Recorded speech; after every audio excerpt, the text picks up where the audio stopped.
Bismillahirrahmanirrahim. Assalamualaikum warahmatullahi wabarakatuh.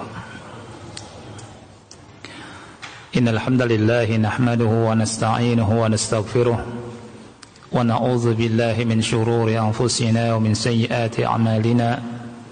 May yahdihillahu fala mudilla lahu wa may yudlil fala hadiya lahu. Ashhadu an la ilaha illallah wahdahu la syarika lahu وأشهد أن محمدا عبده ورسوله يا أيها الذين آمنوا اتقوا الله حق تقاته ولا تموتن إلا وأنتم مسلمون يا أيها الناس اتقوا ربكم الذي خلقكم من نفس واحدة وخلق منها زوجها وبث منهما رجالا كثيرا ونساء واتقوا الله الذي تساءلون به والأرحام إن الله كان عليكم رقيبا يا أيها الذين آمنوا اتقوا الله وقولوا قولا سديدا يصلح لكم أعمالكم ويغفر لكم ذنوبكم ومن يطع الله ورسوله فقد فاز فوزا عظيما أما بعد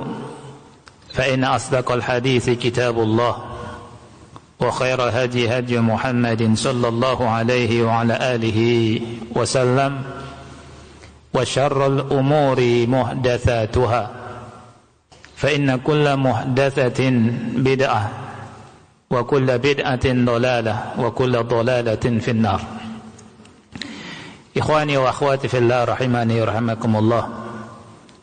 Alhamdulillah, dengan mengucapkan hamdalah kita semua bersyukur pada Allah Subhanahu wa taala karena dengan izin dan taufiknya kita bisa kembali duduk di majlis yang mulia ini.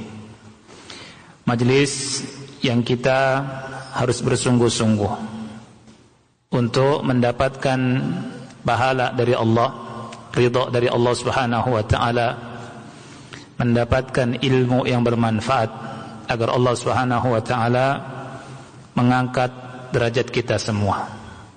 Karena dengan ilmu Allah angkat derajat seseorang. Yarfa'illahu alladhina amanu minkum walladhina utul ilma darajat. Surat Al-Mujadilah ayat yang ke-11.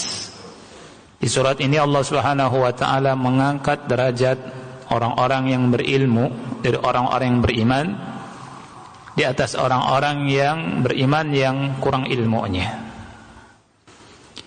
Kemudian orang yang belajar bertingkat. Ada yang sungguh-sungguh, ada yang setengah-setengah, ada yang kurang. Dan tentunya al-jaza'u min jinsi al-amal. Balasan yang Allah berikan kepada hambanya sesuai dengan amalan yang diberikan. Jadi balasan pahala yang Allah berikan sesuai dengan apa? Amalan. Ya. Siapa yang bisa menyebutkan dalilnya? Dalilnya banyak. Siapa yang bisa kasih tahu dalilnya? Banyak sekali. Di antaranya hadis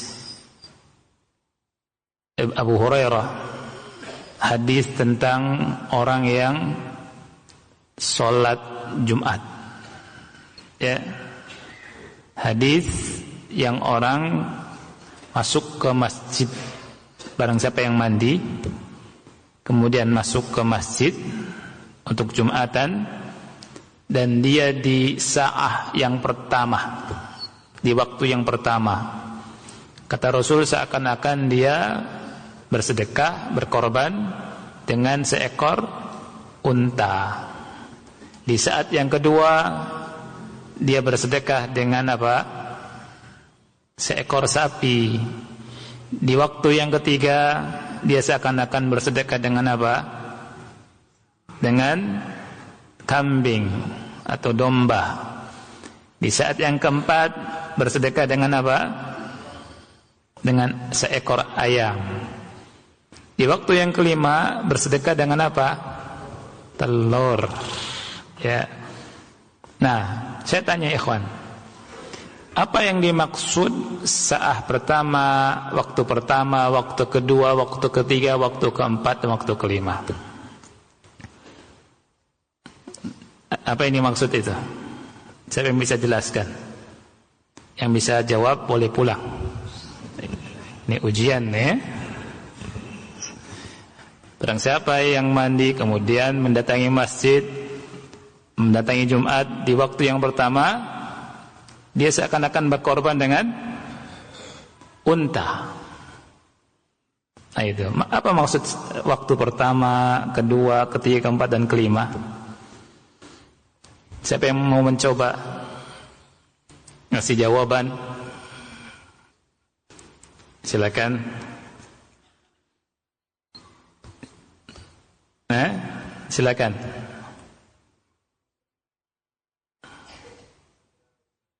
Menunjukkan kesungguhan untuk segera beribadah. Taib.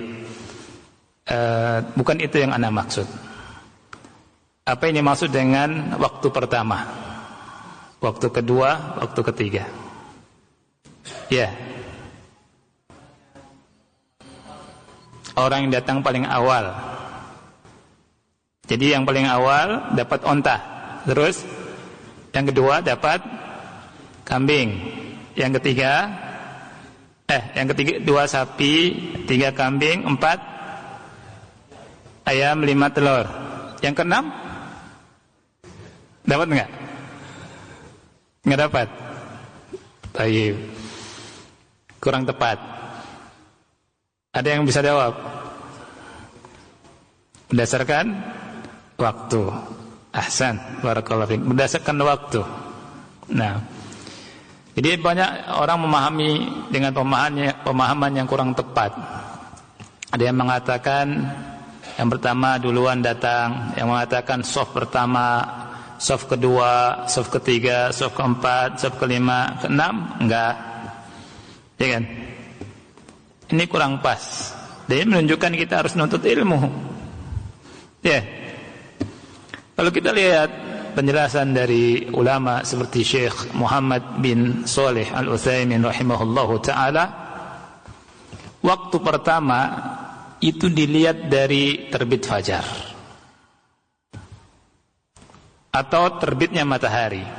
Dan ihtiyat, kata beliau, ihtiyatan, sebagai kehati-hatian, dihitungnya dari terbit matahari, tulu'i syams. Nah, seandainya dari terbitnya matahari sampai masuk waktu Jumat itu 5 jam. Misalkan jam 11. Waktu Jumat jam berapa? Jam 11. Ya. Kemudian waktu terbit matahari jam 6. Berarti berapa jam? 7, 8, 9, 10, 11. 5 jam kan? 5 jam dibagi 5. Berarti 1 jaman. Ya, as-sa'atul ula, waktu yang pertama dari 6 ke 7. Itu dapat onta. Dari 7 ke 8 dapat sapi. 8 ke 9 dapat kambing. 9 ke 10 ayam. 10 ke 11 telur. Ya. Kalau waktunya 6 jam, Jumatnya jam 12 misalkan, dan rata-rata kurang lebih jam 12, iya kan? Terbit fajar, terbit mataharinya jam berapa? Jam 6. Berarti 6 jam dibagi 5. 1 jamnya 1 jam lebih 12 menit. Ya. 1 jam lebih 12 menit ini waktu pertama. Ya, jadi jam 7.12 ini waktu pertama. Tambah 1 jam lagi, sa'ah yang kedua. 8 lebih 24. Terus begitu sampai jam 12. Berarti kalau orang datang di masjid, ya, jam setengah 12, yang pertama datang setengah 12, kedua dan seterusnya, itu bukan sapi, bukan onta, tapi telur. Bisa dipahami, ikhwah? Nah ini. Dan ini banyak yang keliru memahaminya. Ya.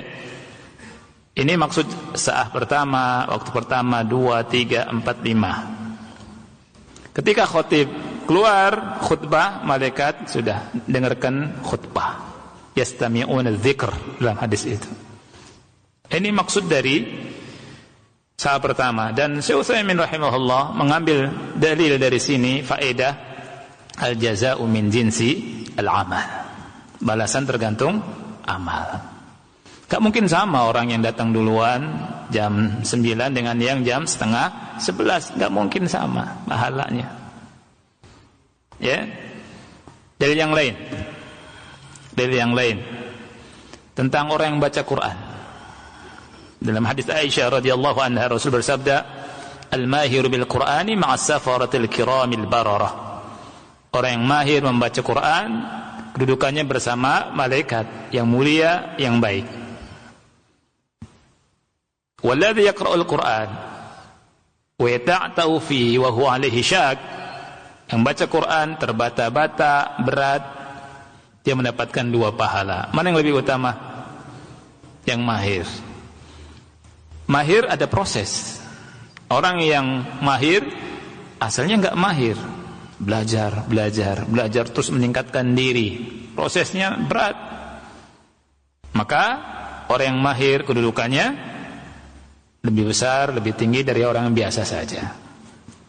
Nah ini al-jaza'u min jinsi al-amal. Oleh karena itu orang yang bersungguh-sungguh talabul ilm diberi pahala berbeda dengan orang yang tidak sungguh-sungguh dalam menuntut ilmu. Maka dalam majelis ini ana sering ngasih tahu ke antum, ya, lebih baik tidak sandaran untuk menuntut ilmu. Boleh bersandar asalkan sudah pernah muda. Ya. Baik. Kita akan masuk ke kisah Yusuf yang berikutnya, yakni di halaman ke-297. Ujian yang kedua, al-mihnatu asy-syiddatul ats-tsaniyah. Ujian yang kedua, ujian yang dihadapi oleh Nabi Yusuf alaihi salam dengan Imra'atul Aziz, istri pembesar Mesir.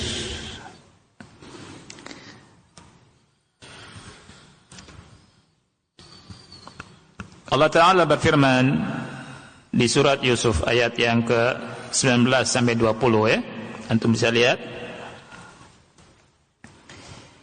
Waja'at sayyaratun fa'arsalu waridahum fa'adla dalwah. Qala ya bushra hadha ghulam wa asarruhu bida'ah wallahu alimun bima ya'malun. Wa sharawhu بثمن بخس دراهم معدودة وكانوا فيه من الزاهدين وجاءت سيارة. Datanglah para musafir, sayyarah. Fa'arsalu waridahum, maka mereka mengutus orang yang mengambil air di antara mereka.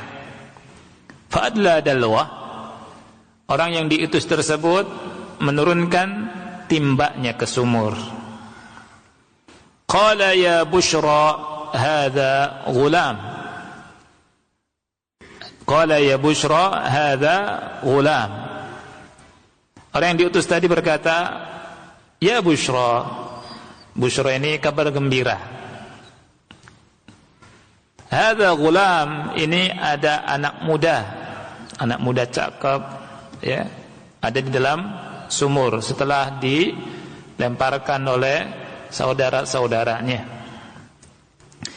Apa yang mereka lakukan? Wa asarruhu bida'ah. Mereka menyembunyikan Yusuf sebagai barang dagangan. Lihat di zaman dulu, nemukan orang, manusia gak jelas asal usulnya, langsung dijadikan budak. Dan ini perbuatan yang sangat keji. Memperbudak orang yang merdeka, diperjualbelikan. Dan ternyata sekarang memperjualbelikan manusia masih ada. Menculik anak kecil kemudian diperjualbelikan, diambil organ tubuhnya. Ini sesuatu yang sangat keji dan zalim. Wallahu alimun bima ya'malun. dan Allah Maha mengetahui perbuatan mereka. Jadi Allah tahu perbuatan mereka. Wa syarawhu bi thamanin bakhsin darahima ma'dudah. Syara' di sini artinya menjual, ya. Mereka menjual Yusuf dengan harga murah, dengan beberapa dirham saja. Darahima ma'dudah. Wa kanu fihi minaz zahidin. Dan mereka tidak menginginkan Yusuf. Di antara alasan yang disebutkan sama ulama, karena mereka ingin melepaskan begitu saja, dapat duit walaupun sedikit dengan harga murah sudah. Karena mereka tahu, mereka takut juga, khawatir kalau Yusuf ini ada ayahnya dan seterusnya. Ya. Nah, ini yang dilakukan oleh mereka. Jadi Allah Subhanahu wa taala menceritakan di surat Yusuf ayat 19 sampai 20, datang tuh Sayyarah yang dimaksud bukan mobil, ya, tapi siapa? Para musafir. Sayyarah yang suka, dari kata sara yasiru, orang yang suka berjalan. Sayyarah. Dan di mobil juga dari kata sara yasiru, yang suka memperjalankan orang, naik jadi mobil, ya. Jadi kita sayyarah, sara, ya. Jadi para musafir datang, kemudian mereka ketika melihat sumur, salah satu dari mereka ngambil air, diutus ambil air. Ketika diletakkan di dalam sumur tersebut timbanya, Yusuf alaihi salam bergantungan di timba tersebut, ya. Dikatakan di sini fata'allaqa Yusufu bidalwi. Yusuf bergantungan dengan apa? Dengan timba tadi. Diangkat, kemudian dia bilang, busyra hadza gulam, ya busyra hadza gulam, wahai alangkah senangnya kita dapat anak muda, ya. Kemudian mereka menjual Yusuf akhirnya dengan harga murah, cepat-cepat dijual dengan harga yang murah. Jadi ba'uhu bi thamanin qalilin jiddan, dijual dengan harga yang murah sekali. Nah, kemudian Yusuf alaihi salam fi biladi Misr fi Baitil Aziz, ke Mesir lah, ya. Sekarang ujian Yusuf ketika berada di negeri Mesir, di rumah raja Mesir atau pembesar Mesir, fi Baitil Aziz. Qala ta'ala, Allah Ta'ala berfirman, wa qala alladhi ishtarahu min Misr limra'atihi akrimi mathwa. Berkatalah tuan yang membeli Yusuf di Mesir itu, ya, pembesar yang beli Yusuf di Mesir tersebut, berkata kepada istrinya, muliakanlah dia, muliakan kedudukannya. Asa yanfa'ana aw nattakhidahu walada. Mudah-mudahan dia bisa memberikan manfaat buat kita, atau kita jadikan dia anak. Ini tabanni. Ini harapan dari pembesar tadi, mudah-mudahan bisa apa? Bermanfaat buat kita, dan mudah-mudahan bisa dijadikan sebagai anak, ya. Wa kadzalika makkanna li Yusufa fil ard. Demikianlah, ini di surat Yusuf, ya, ayat 21. Wa kadzalika makkanna li Yusufa fil ard. Demikianlah kami kokohkan Yusuf di muka bumi, di Mesir, ya. Jadi kami berikan kedudukan buat Yusuf di Mesir. Walinu'allimahu min ta'wilil ahadits, dan agar kami ajarkan Yusuf takbir mimpi. Wallahu ghalibun ala amrihi walakinna aktsaran nasi la ya'lamun. Allah menguasai urusannya, akan tetapi banyak di antara manusia yang tidak tahu. Apa maksudnya, ikhwan? Kita lihat. Inilah Yusuf.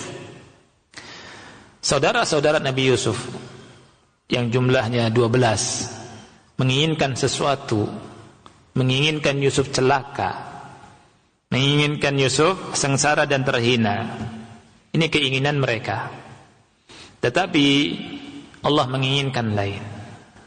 Allah Subhanahu wa ta'ala menginginkan Yusuf dengan keinginan yang lain.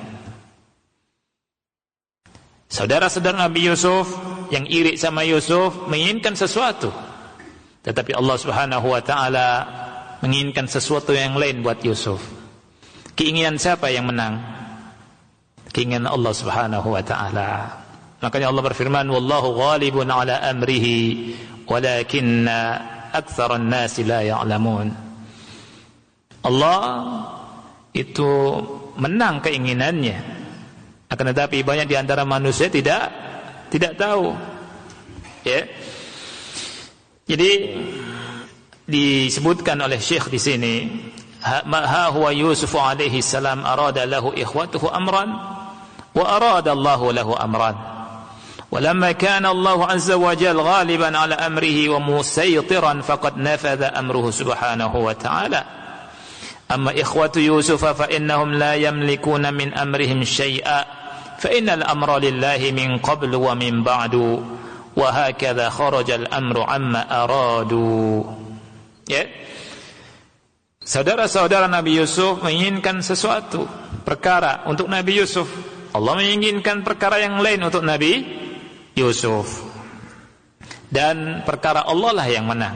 Allah menguasai perkaranya, dan perkara Allah lah yang akan terwujud. Adapun saudara-saudara Nabi Yusuf tidak memiliki sama sekali urusan mereka. Fa innal amra lillah, segala perkara milik Allah, min qablu wa min ba'd, sebelum dan setelah. Hakadha kharajal amr amma aradu, demikianlah perkaranya keluar dari apa yang diinginkan oleh mereka. Jadi yang menang keinginan siapa? Keinginan Allah Subhanahu wa taala, ya. Allah berfirman, wallahu ghalibun ala amrihi walakinna aktsaran nasi la ya'lamun. Kemudian di surat Yusuf ayat ke-22, ya. Allah taala berfirman, walamma balagha ashuddahu. Ini ketika Nabi Yusuf sudah dewasa, ya, sudah menjadi dewasa, kuat, sempurna kekuatan maknawiyahnya, jismiyahnya, dan akliyahnya, dan sudah siap memikul beban-beban yang berat, ya, beban kenabian dan beban risalah. Allah berfirman, wa atainahu hukman wa ilma. Artinya kami jadikan dia nabi, seorang rasul, seorang yang alim dan rabbani. Wa kadzalika najzil muhsinin, demikianlah kami balasi orang-orang yang berbuat baik. Nah, di sini disebutkan hal jazaul ihsan illal ihsan. Tidak ada kebaikan melainkan dibalas dengan kebaikan. Jadi kebaikan itu dibalas oleh Allah dengan kebaikan. Disebutkan di sini oleh Syekh rahimahullahu taala permulaan ujian ini. Ujian yang kedua ini. Ujiannya berat. Bahkan lebih berat daripada ujian ketika menghadapi saudara-saudaranya. Ya, bagaimana ujiannya? Lihat surat Yusuf ayat 23. Allah Ta'ala berfirman, wa rawadathu allati huwa fi baitiha عن نفسه وغلقت الأبواب وقالت هيت لك قال معاذ الله إنه ربي أحسن مثواي إنه لا يفلح الظالمون وراودته التي هو في بيتها. Dan perempuan Imra'atul Aziz, wanita itu yang Nabi Yusuf berada di rumahnya, itu menggoda Nabi Yusuf. Wa ghallaqatil abwab, dan semua pintu ditutup. Al-abwab jamak dari bab. Jadi pintunya tidak satu, juga tidak dua, banyak. Kemudian kita lihat ghallaqa dengan wazan fa'ala, ditutupin pintu itu. Jadi pintunya berlapis-lapis. Wa ghallaqatil abwab, ditutuplah semua pintu oleh wanita tadi. Waqalat, dan wanita tadi berkata, haita lak, kemarilah wahai Yusuf. Qala ma'adallah, kemudian Yusuf berkata, ma'adallah, aku berlindung kepada Allah. Innahu rabbi ahsana mathwai, sesungguhnya tuanmu, di antara maknanya sesungguhnya tuanmu, maksudnya tuanmu, sesungguhnya tuanku, ya. karena suaminya maksudnya. Sesungguhnya dia tuan ya, innahu rabbi itu tuanku, rabbi tuanku. Ahsana mathwai, sudah memberikan kebaikan kepadaku, memberikan kedudukan yang bagus, yang baik, memperlakukan Nabi Yusuf dengan bagus sehingga Nabi Yusuf menjadi mulia di Mesir. Innahu la yuflihu zalimun, sesungguhnya tidak akan beruntung orang-orang yang zalim.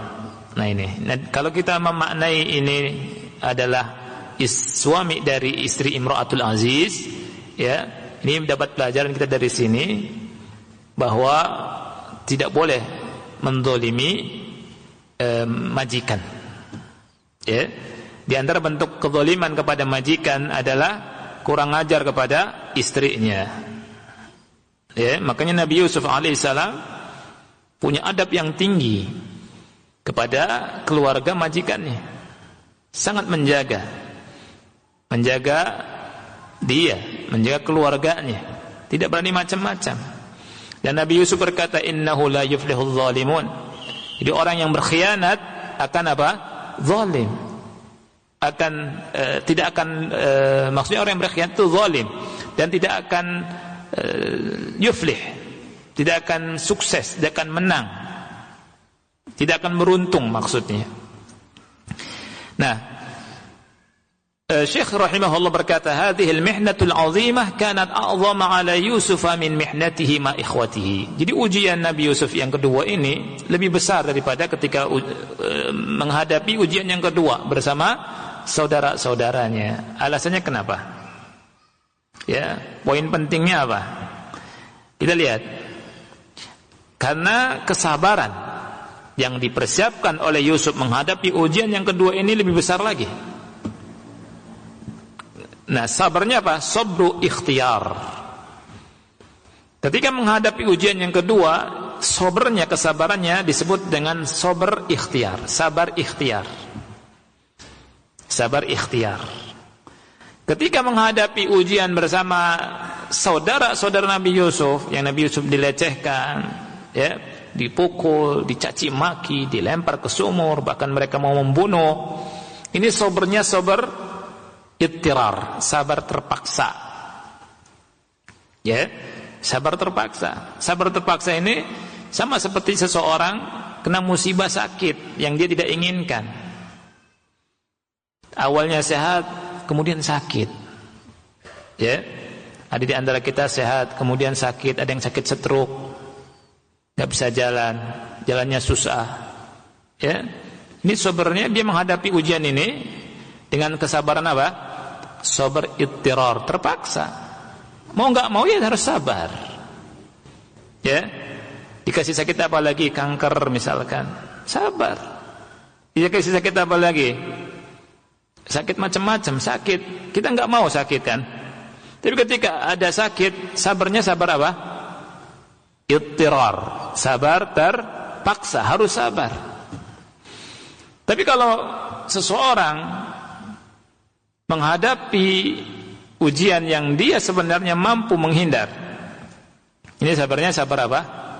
Ikhtiar. Nabi Yusuf ini sabarnya menghadapi ujian kedua sabar ikhtiar. Sabar ikhtiar. Ma wujudid dawa'il katsira li wuqu'il fi'l. Subhanallah.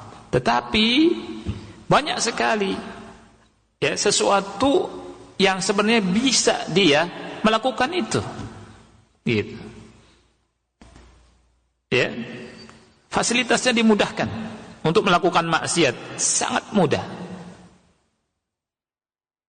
Tetapi dia lebih mengedepankan kecintaan Allah Subhanahu wa ta'ala. Ini contoh kisah kesucian yang sangat suci yang Allah Subhanahu wa ta'ala firmankan dalam Al-Quran, ceritakan dalam surat Yusuf. Lebih mendahulukan cinta Allah daripada hawa nafsu, ya. Daripada mendahulukan siapa? Si wanita tadi. Kita baca penjelasan Syekh Ikhwan. Wadzalika anna Yusuf alaihi salam baqiya mukraman fi baitil aziz. Nabi Yusuf dimuliakan di rumah pembesar tadi. Wa kana lahu minal jamali wal kamal wal bahama aujaba dzalik. Yang kedua, Nabi Yusuf sangat ganteng, sangat tampan, ya. Subhanallah. Yang memudahkan bagi Yusuf untuk melakukan sesuatu yang orang inginkan, ya. Dan Nabi Yusuf itu di bawah kekuasaan wanita tadi. Dan yang menggodanya siapa? Wanita tadi, bukan Yusuf. Wa rawadathu allati huwa fi baitiha an nafsihi. Wanita tadi menggoda Yusuf, berusaha untuk menundukkan Yusuf alaihi assalam, dan tinggal dalam satu rumah yang sangat mudah bagi Yusuf alaihissalam untuk melakukan perbuatan itu tanpa diketahui oleh siapapun, ya kan? Kemudian musibahnya bertambah. Apa musibahnya? Wa ghallaqatil abwab. Pintunya ditutup, pintu-pintu semua ditutup. Ketika pintu ditutup, maka keadaannya sepi atau banyak orang? Sepi. Wasarat al-mahallu khalian. Tempat itu sudah rapi, sepi. Sudah sangat ini sekali, ya. Si perempuan tadi udah mempelajari situasinya. Situasinya sudah begitu dicermati dan dipelajari sama wanita tadi. Kapan harus melakukan sesuatu yang dia inginkan dari Yusuf. Wa huma aminan min dukhuli ahadin 'alaiha bisababi taghliqil abwab. Keduanya aman dari masuknya seseorang yang dari masuknya siapapun, karena pintunya sudah tertutup, ya. Wa qad da'athu ila nafsiha. Dan wanita itu yang mengundang Yusuf, ya, berkata, "Hai talak, marilah datang kemari wahai Yusuf." Ya. Wa ma'a hadza fa huwa gharibun la yatahashsham mithluhu ma yahtashimuhu idza kana fi watanihi wa baina ma'arifihi. Nah, ini juga sisi lain, Nabi Yusuf orang asing di situ. Nabi Yusuf orang asing. Orang kalau tinggal di daerahnya sendiri malu berbuat maksiat. Tetapi ketika dia berada di tempat yang asing, jauh, bukan di kotanya, lebih berani melakukan apa? Maksiat. Yusuf gharib, asing, di negeri asing. Dakwainya ada, gitu. Sesuatu yang membuat Yusuf melakukan maksiat itu ada. Ya. Wa huwa asirun tahta yadiha. Dia seperti di penjara, di bawah kekuasaan wanita tadi. Wa hiya sayyidatuhu, wanita tadi tuannya. Wa fiha minal jamali ma yad'u ila ma hunalika. Selain itu, wanita tadi juga sangat cantik juga, yang mendorong orang untuk menerima ajakannya. Selain itu, wa huwa syabun azabun. Nabi Yusuf masih muda, belum nikah. Syab, azab, masih, kalau bahasa kitanya masih ting-ting. Ya, kalau laki-laki ting-ting, ya. Perempuan yang ting-ting, gitu, ya. Belum nikah, syab, azab, betul-betul, ya, dalam keadaan yang, dalam kondisi dan yang masih kuat, ya. Selain itu, waqad tawa'adahu in lam yaf'al ma ta'muruhu bisijni awil azabil alim. Selain itu, ada ancaman. Wanita tadi ngancam Yusuf. Kalau seandainya Nabi Yusuf tidak melakukan apa yang dia inginkan, akan dipenjara atau akan disiksa dengan siksaan yang pedih. Ya. Coba lihat, ikhwah. Semua ada pada Nabi Yusuf. Ya. Semua ada. Yang ngajak tuannya, dia di bawah kekuasaan tuannya. Pintu semua ditutup, aman, ya kan? Kemudian Nabi Yusuf gharib, masih muda, plus tampan. Wanita yang ngajak cantik sekali. tuanya lagi. Dan Nabi Yusuf masih muda. Ya kan? Semua ada. Kalau orang tua melakukan maksiat, kan orang bilang sebenarnya tua-tua keladi, makin tua makin jadi. Ini masih muda. Masih muda Nabi Yusuf. Ya. Tapi bersamaan dengan itu subhanallah Yusuf sabar. Fasabara an ma'siyatillah ma'a wujudi hadhihi ad-dawa'i. Beliau sabar. Tidak melakukan maksiat walaupun kondisinya sangat mendorong untuk apa? Untuk melakukan maksiat. Semuanya ada. Dan dia berkata, ma'adallah, aku berlindung kepada Allah. Ini yang dikatakan sama Nabi Yusuf alaihissalam. Ma'adallah, aku berlindung kepada Allah. Innahu rabbi ahsana mathwaya. Sesungguhnya dia tuanku. Ya, maksudnya suamimu. Itu telah berbuat baik kepadaku. Innahu la yuflihuz zalimun. Sesungguhnya orang yang zalim itu tidak akan menang, tidak akan pernah beruntung. Artinya kalau Yusuf melakukan itu nggak akan beruntung gitu. Ini pelajaran buat kita semua. Tidak akan beruntung orang yang berkhianat kepada Allah dan berkhianat kepada yang telah memberi amanah. Nah, kemudian kita lihat walaqad hammat bihi wa hamma biha laula ar-ra'a burhana rabbih. Surat Yusuf ayat ke-24. Wanita itu berkeinginan kepada Nabi Yusuf. Dan Nabi Yusuf ada keinginan juga kepada wanita itu. Seandainya kalau dia tidak melihat tanda dari Rabb-nya. Nah, di sini ada perdebatan ikhwan tentang lafaz wa hamma biha. Kalau wanita jelas, wanita tadi sangat berkeinginan kepada Nabi Yusuf, ham. Tapi di sini ada kalimat wa hamma biha. Nabi Yusuf juga berkeinginan. Apa bedanya? Banyak penafsiran tentang ini, tetapi yang kuat dan Syekh rahimahullah menjelaskan tentang tafsir yang benar dari penafsiran ini. Dan jumhur mufassirin kata beliau ya menjelaskan bahwa Imra'atul Aziz, wanita pembesar tadi, punya keinginan kepada Yusuf, itu namanya hamul fi'al. Ham al-fi'al. Ham fi'al ini sudah masuk kepada azm. Hamul fi'al. Azm. Jadi wanita itu berkeinginan dan sudah kuat tekadnya. Dan hamnya sudah dia lakukan. Antum melihat kuat tekadnya dari mana? Dari dia berdandan, sudah cantik, ya. Kemudian pintunya ditutup, pintu-pintunya ditutup, ya. Kemudian dia berkata, "Hai talak, datang kemari." Ini namanya ham al-fi'l. Ya, walaqad hamma biha, walaqad hammat bihi. Wa hamma biha.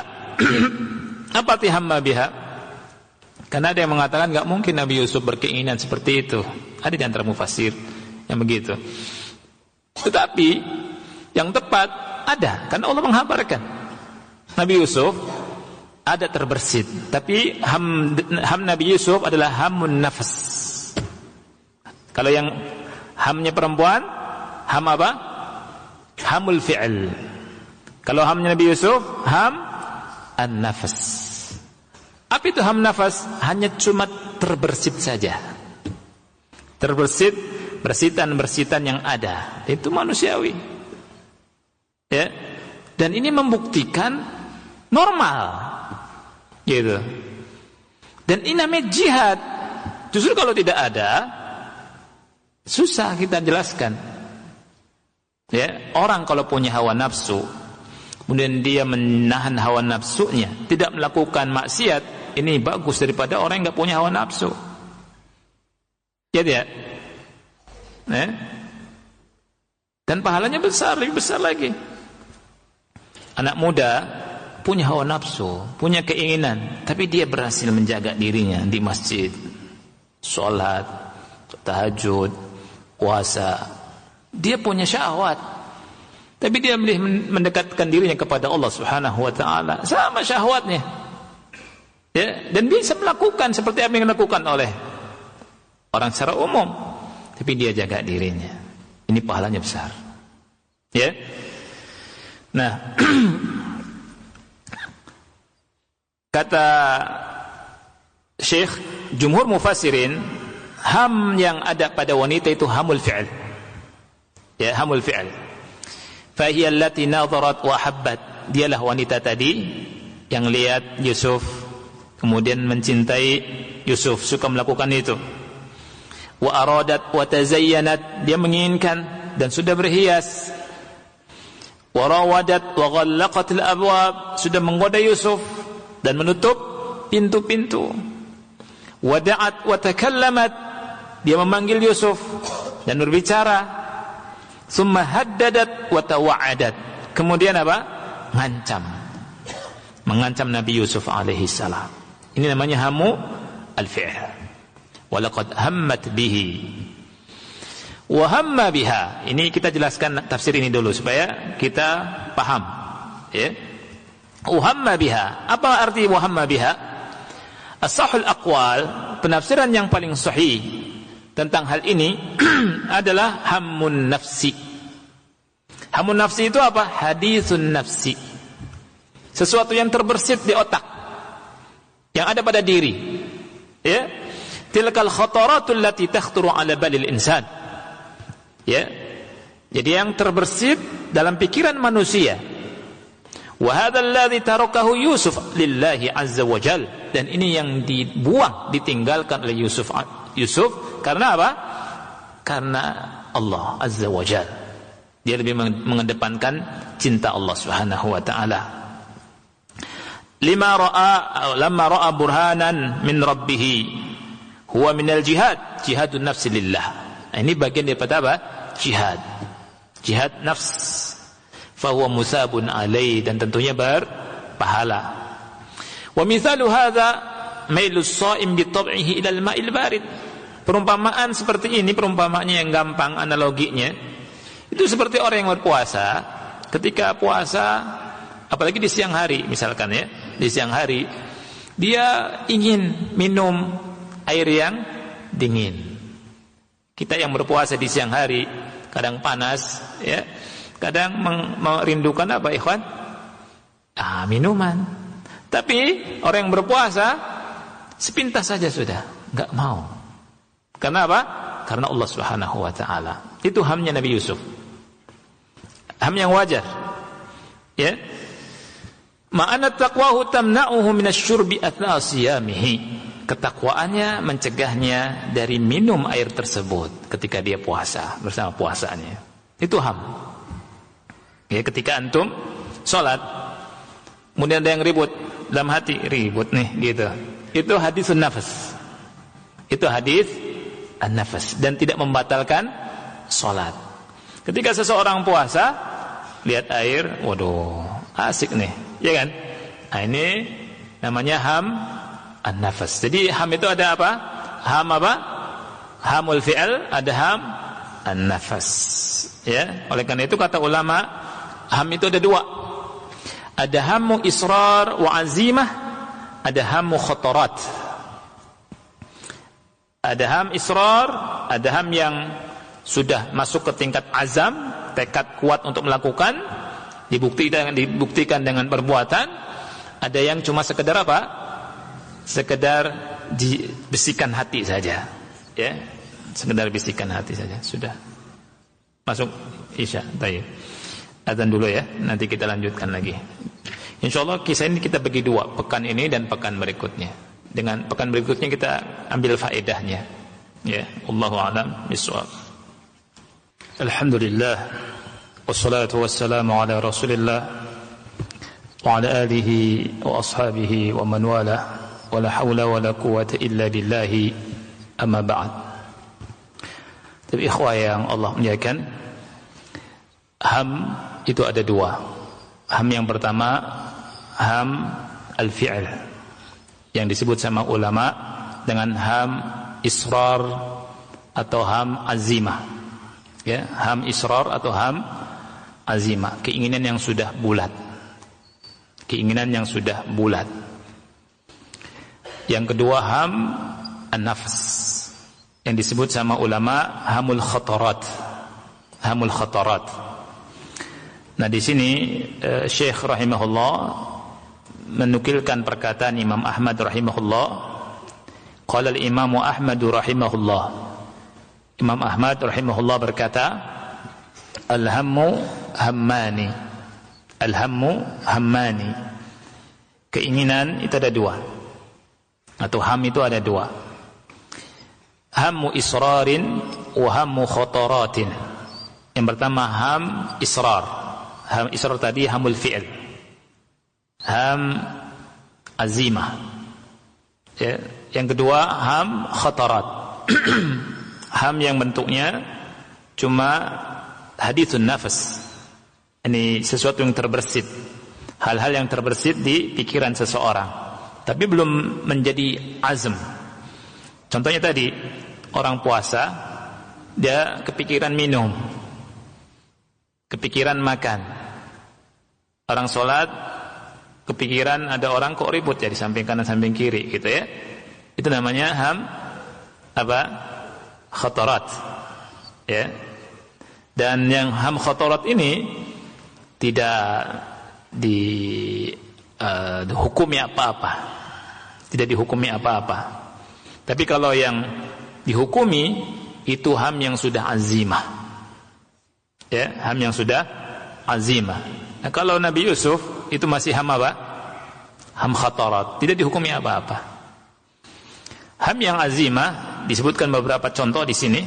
Contohnya surat Al-Qalam ya.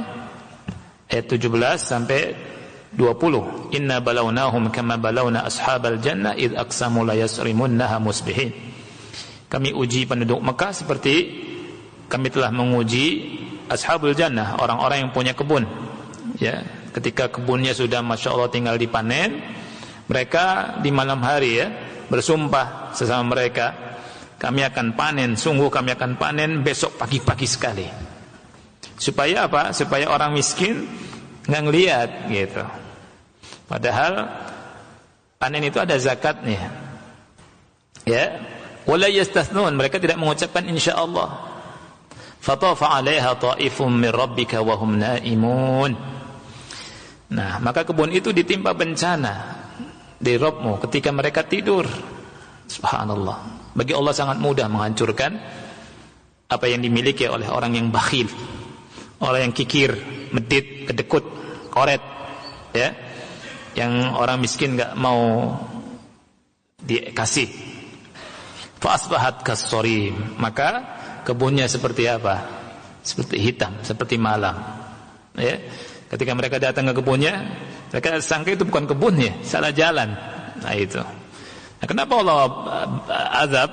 Karena mereka punya ham yang sudah hamnya azm, ham fi'il. Mereka lakukan pagi hari mau menghalangi orang miskin dari kebagian hak miskin. Makanya orang kaya ya yang sudah punya nisab, kita nih ikhwan, ana antum semua ya, kalau sudah punya dagangan itu berpikir sudah dizakati belum? Dan yang perlu diketahui bahwa zakat itu adalah bukan milik kita. Ya. Uang yang kita keluarkan kalau itu adalah zakat, itu hak orang miskin. Itu yang harus kita pahamkan. Makanya orang-orang miskin harus berterima kasih kepada para dai, para ustadz, ulama yang gembar-gembor mendakwahkan sedekah, zakat. Nah, itu. Pembela orang miskin ya mereka itu. Coba kalau kaum muslimin mengeluarkan zakatnya, akhi, luar biasa. Subhanallah, banyak orang sampai matinya nggak ngerti mengeluarkan zakat. Disangkanya zakat itu seumur hidup sekali. Padahal setahun sekali kalau sudah dan nisab. Ya, ada zakat mal, kita harus tahu. Zakat emas perak, zakat perdagangan, zakat pertanian, zakat hewan ternak yang digembalakan. Itu harus pelajari supaya berkah. Ya, ada orang sudah punya dagangan banyak, sudah sampai nisab, enggak dikeluarkan zakatnya. Padahal Allah Subhanahu wa taala berfirman, "Khudh min amwalihim shadaqatan tutahhiruhum wa tuzakkihim biha." Allah perintahkan kepada Nabi Muhammad SAW, ambil dari harta mereka sedekah, zakat, yang bisa membersihkan dan mensucikan mereka. Kalau kita baca tafsirnya Syekh Sa'di, ikhwan, subhanallah, zakat ini bisa mensucikan orang-orang kaya, akhlak mereka disucikan. Jadi akhlaknya terpuji. Ya, makanya jangan aneh kalau ada orang kaya sombong, arogan, sepertinya belum bayar zakat. Sepertinya belum bayar zakat. Ya. Nah, insyaallah kita lanjutkan di pertemuan yang berikutnya ya. Tentang ham, kita ulangi lagi sedikit lagi. Ham ada berapa? Ada 2. Ham apa? Hamul fi'l dan hamun nafas. Ya. Nah, ada pertanyaan ikhwan, 3 pertanyaan. Yang satu tulisannya sedikit, yang 2 panjang-panjang. Ya, baik. Assalamualaikum Ustaz. Waalaikumsalam. Saya izin bertanya. Saya baru mengenal sunnah dan saya ingin mempelajari sunnah dan lain-lain. Tetapi saya masih berpacaran dan sudah 7 bulan. Saya masih sulit untuk melepaskannya. Jika saya disuruh melepaskannya, maka insyaallah saya siap Ustaz. Mohon nasihatnya. Baik. Masyaallah, barakallahu fiik akhi yang bertanya, dan bersyukur sekali Allah Subhanahu wa taala kasih hidayah sunnah. Ada seorang ulama ya di masa tabi'in, seingat ana, yang berkata, laqad an'ama Allahu 'alayya bi ni'matain la adri ayyuhuma afdal. Allah Subhanahu wa taala telah memberikan kepadaku dengan 2 nikmat. Aku tidak tahu dari 2 nikmat ini mana yang lebih utama. Ya. Yang pertama, kata beliau, Allah jadikan aku seorang Islam. Yang kedua, walam yaj'alni haruriyan, dan Allah tidak menjadikan aku pengikut khawarij. Artinya berada dalam sunnah. Ya, jadi berada dalam sunnah Rasul sallallahu alaihi wasallam nikmat yang besar. Ketika Allah kasih hidayah kita dengan hidayah sunnah, ini besar sekali. Nikmat yang sangat besar, lebih besar daripada harta dunia. Dan nikmat sunnah ini kita berharap Allah selamatkan kita dari api neraka dengan nikmat Islam, iman dan ihsan. Kita berharap berjumpa dengan Rasul kita sallallahu alaihi wasallam. Kita berharap bisa kita berharap bisa meminum telaganya Rasul sallallahu alaihi wasallam. Yang Rasul kabarkan ya, kelak di telaga itu ada orang-orang yang diusir oleh Rasul, diusir ketika Rasul berkata ummati ummati, umatku umatku. Kemudian dihalau, diusir. Kemudian dikatakan kepada Nabi Muhammad sallallahu alaihi wasallam, innaka la tadri ma ahdatsu ba'dak. Sesungguhnya engkau wahai Muhammad tidak tahu apa yang mereka perbuat dari perkara-perkara yang baru, perkara-perkara bid'ah setelah sepeninggalan engkau. Alhamdulillah, mengenal sunnah Nabi sallallahu alaihi wasallam sebuah hidayah yang besar, wajib syukur. Syukurnya dengan belajar. Belajarnya serius. Apa ya yang belum kita pelajari? Pertama, akidah. Pelajari tauhid. Ya, tauhid pelajari. Betul-betul belajar. Gitu. Jangan ikut-ikutan ngaji itu. Jangan rame ikut rame. Enggak. Kita butuhnya apa? Butuh tauhid, belum ngerti tauhid, belajar tauhid. Belajar akidah. Ada urutannya, usul salasa, qawaidul arba', husyubahat, kitabut tauhid, wasit apa namanya? Asma wa sifatnya, wasitiyah, tadmuriyah, hamawiyah, tahawiyah, itu dipelajari. Tauhid, akidah. Kalau belum sempat belajar, baca. Tanya ke ustaz. Kemudian belajar fikih. Belajar fikihnya. Di kitab Taharah, kitab Shalah, kitab Az-Zakat, kitab Siyam, kitab Haji. Kemudian kitab tentang muamalah, tentang jual beli, bagaimana yang halal, apa yang haram. Ya, tentang zakat juga belajar. Kemudian belajar kitab fikih nikah, kitab nikah, tolak, kemudian kitab jinayat. Belajar. Ya, terus belajar. Jadi tidak boleh putus asa belajar, apalagi masih muda ini. Ya kan? Masih muda. Lihat di sini, masih muda. Saya izin bertanya, saya baru mengenal sunnah dan saya ingin mempelajari sunnah dan lain-lain. Mudah-mudahan Allah kasih taufik antum. Tetapi saya masih berpacaran. Nah, ini dia. Ya. Taib. Dan sudah 7 bulan. Saya sulit untuk melepaskannya. Taib. Antum kalau siap, nikahi dia. Jangan pacaran. Ya. Jangan pacaran. Pacaran haram hukumnya. Nikahi dia. Kalau antum tidak mau nikahi, lepas. Lepas, banyak akhwat. Ya, dia pun mungkin ingin nikah. Ya. Nah, nasihat ana kalau antum tidak menikahi dia, segera melepaskannya. Ya. Dan barang siapa yang melepaskan karena Allah Subhanahu wa taala sesuatu karena Allah Subhanahu wa taala, Allah akan ganti dengan sesuatu yang lebih baik. Biasa anak muda kalau mendapatkan informasi tentang cewek satu saja, seakan-akan dia yang lebih, wah Masya Allah, tidak ada perempuan yang lebih cantik daripada dia, yang lebih manis daripada dia, yang lebih soleha daripada dia. Tidak, akhi. Ya. Kalau ketika enggak halal, sudah, lepas. Allah ganti yang terbaik. Ya. Itu. Dan terkadang orang kalau sudah nikah baru tuh lihat, oh banyak juga ya. Gitu. Betul, akhi. Perempuan banyak. Ya, enggak satu saja. Ribuan perempuan. Ribuan. Ya, antum tinggal milih. Mau nikahi orang Jawa Barat, Jawa Tengah, Jawa Timur, sampai Irian Jaya boleh. Ya, itu. Luar negeri banyak, akhi. Jangan cuma karena satu hidup pusing. Ada sebagian ikhwat thalabul ilmi, ya? Banyak thalabul ilmi berguguran karena ini, akhi. Keluar dari pesantren, nikah ternyata. Kan gitu. Padahal setelah nikah dia nyesel, Ustaz. Iya, udah nggak nasihat antum. Kan itu. Tapi menikah yang baik tidak menghalangi dari thalabul ilmi. Yang enggak boleh itu pacaran tadi.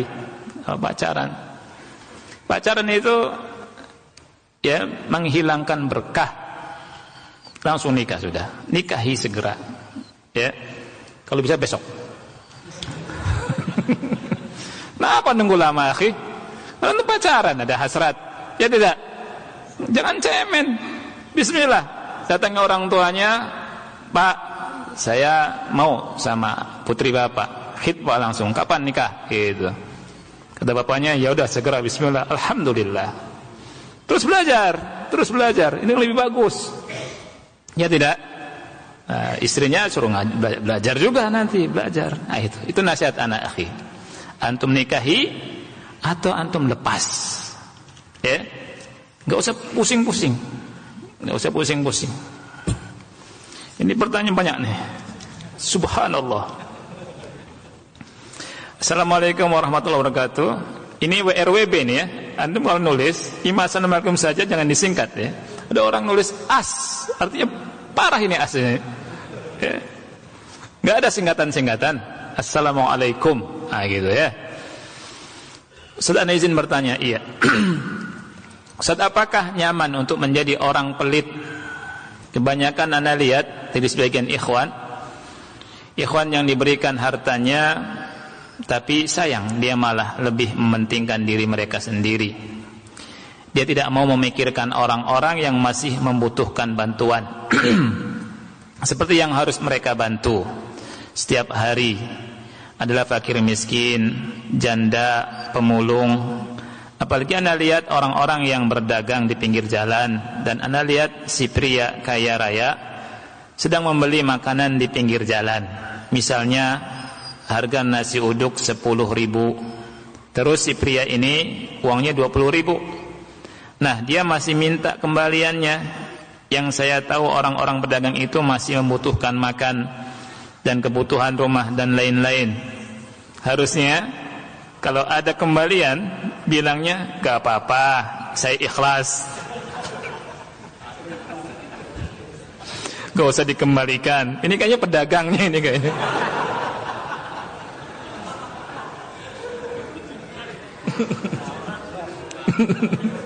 Ya? Iya ini. Atau bukan pedagangnya ya. Taib. Pertama kali ya, kalau kita melihat orang kaya ya, kemudian dia beli 10.000 pakai uang 20 ribuan masih minta lagi, ya itu hak dia, akhi. Antum nggak boleh protes. Ya kan? Kan dia bayar. Ya kan? Dia bayar. Dan yang antum lihat itu mungkin dia bersedekah di tempat yang lain. Kita husnudzon. Ya kan? Jangan suudzon sama teman antum, sama ikhwan, nggak boleh. Ya, dia kaya bawa mobil, nggak boleh. Mungkin ketika dia sedekah, antum nggak tahu. Ya, kecuali kalau misalkan dia kaya nih, duitnya 20.000, harganya 10.000, mintanya kembali 15.000. Nah itu yang nggak boleh. Ini mubah-mubah saja. Ya, jadi nggak boleh suudzon, ya, nggak usah baperan, ya. Ini jual beli, bahkan bagus, ya, sesuai dengan harganya. Nah, itu. Kemudian kita misalkan yang miskin, ya, kita minta sama Allah agar Allah berikan harta, ya. Mudah-mudahan ketika Allah berikan harta kita sedekah. Banyak orang ya mengharap kaya, ketika kaya pelit juga akhirnya. Ada nggak yang seperti itu? Ada, ya. Karena subhanallah harta itu bisa bikin pelit orang. Betul itu. Semakin punya harta banyak, semakin kurang. Biasanya yang begini itu biasanya karena kurang sedekah, tidak keluarkan zakat, dan plus hasil riba. Nah itu. Orang yang melakukan riba, antum bisa lihat, alladzina ya'kuluna riba la yakumuna illa kama yakumu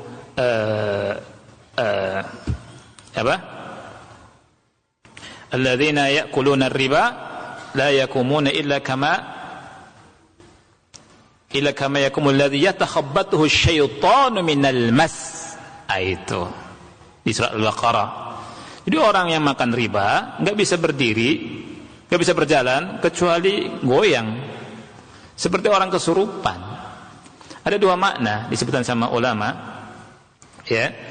Nah, di antara maknanya itu, orang yang melakukan riba itu enggak pernah puas. Karena enggak peduli sama orang miskin. Semakin riba, semakin enggak puas. Semakin melihat dirinya fakir.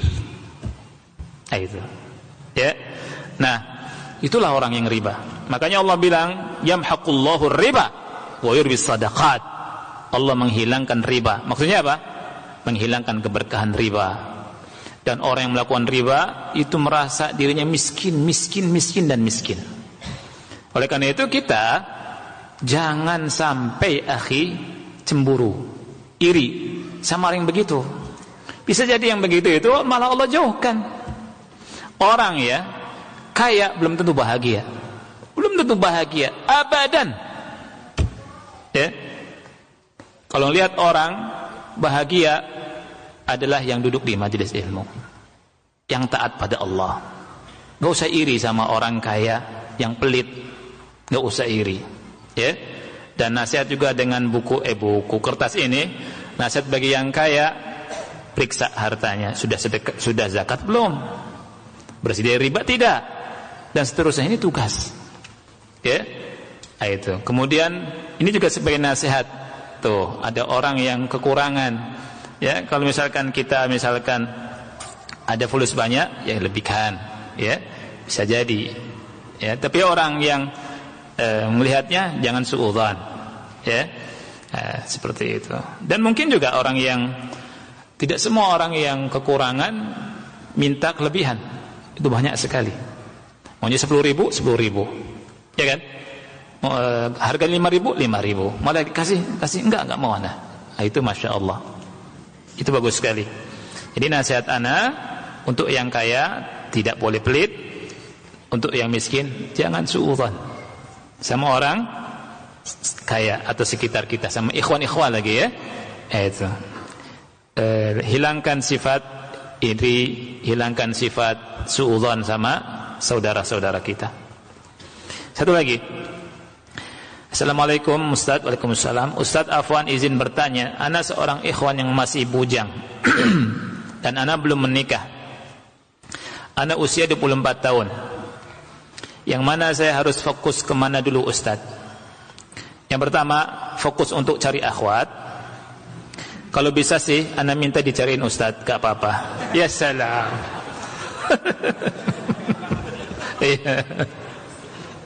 Ya. Allah mudahkan insyaallah. Ya, insyaallah. Nah, yang kedua, fokus untuk bekerja, kumpulin uang, beli motor, beli mobil. Sedangkan orang tua anda menyuruh menikah di umur 40 tahun. Ya salah, 40 tahun. Rugi aku. Ya. Ibu berkata, nak, kamu jangan nikah sebelum kamu punya mobil, punya motor, punya rumah. Ntar istri kamu mau dikasih makan apa kalau kamu nggak punya uang? Mohon solusi terbaik Ustaz. Dikembalikan pada fikih. Nikah itu masuk ke dalamnya 5 hukum. Bisa wajib, bisa sunnah, bisa mubah, bisa makruh, bisa haram. Ya. Seseorang kalau nggak nikah masuk kepada perbuatan zina. Kalau nggak nikah nih ya, maka wajib dia nikah. Wajib dia nikah. Jangan nunggu 40 tahun. Antum nikah walaupun punya sepeda, belum punya motor, nikah saja. Udah kerja, ya, udah kerja, sudah bisa cari penghasilan, dan sekarang banyak. Yang penting keluar rumah, ya, nguli pun bisa, akhi. Subhanallah. Yang mengatakan susah cari kerja itu biasanya orang malas. Ya, ketika seseorang dia ingin menjaga kehormatan dirinya, pasti Allah tolong. Ketika sudah keluar, banyak dagang, ya kan? Dagang apa saja, atau membantu orang, atau nunggu toko, ya kan? Kalau enggak punya apa-apa dengan tenaga, yang penting kerja. Nikah habis itu, berkah insyaallah. Allah bantu. Cari istri yang solehah. Yang soleh itu gimana? Yang soleh itu lihat agamanya, gimana ngajinya, akhlaknya. Ya, carinya di mana? Di pengajian, bisa tanya ke ustadz, tanya ke kawan-kawan yang soleh. Tapi jangan nyarinya di mall, ketemu di jalan. Bukan solehah, hahnya hilang, solehnya hilang jadi hah doang, hah. Ya, jadi jangan nunggu 40 tahun akhi. Kalau sudah ingin nikah, ya, jadi antum lihat keinginan antum, kemudian godaan itu gimana. Nah, itu ditimbang tuh, ya. Jangan seperti sebagian orang nunggu sampai udah punya rumah, tapi sudah ngebat sekali. Kapan punya rumah nanti? Kadang orang ketika udah punya rumah mati, akhi. Iya betul. Berapa banyak orang ngumpulin gitu ya, ngumpulin buat beli rumah, kerja pagi berangkat, malam pulang, bangun rumah, masya Allah rumahnya bagus, baru ditempatin sehari, masuk rumah sakit mati. La haula wala quwwata illa billah. Meninggal ya, misalnya. Itu. Antum kalau misalkan bangun rumah sudah capek, mati gimana belum nikah? Itu rugi, ya kan? Segera nikah. Nikah itu setengah agama. Fattaqillaha fi nisfil baqi. Ya. Itu ada yang dehem nih. Tandanya mau nikah atau mau nikah lagi. Jadi begitu ikhwan ya. Ini waktunya singkat nih, kalau enggak kita bahas tentang pernikahan. Ya, jadi segera menikah ikhwan. Gak usah nunggu. Kalau misalkan sudah pingin nikah, bilang ke mamanya, insyaallah rezeki Allah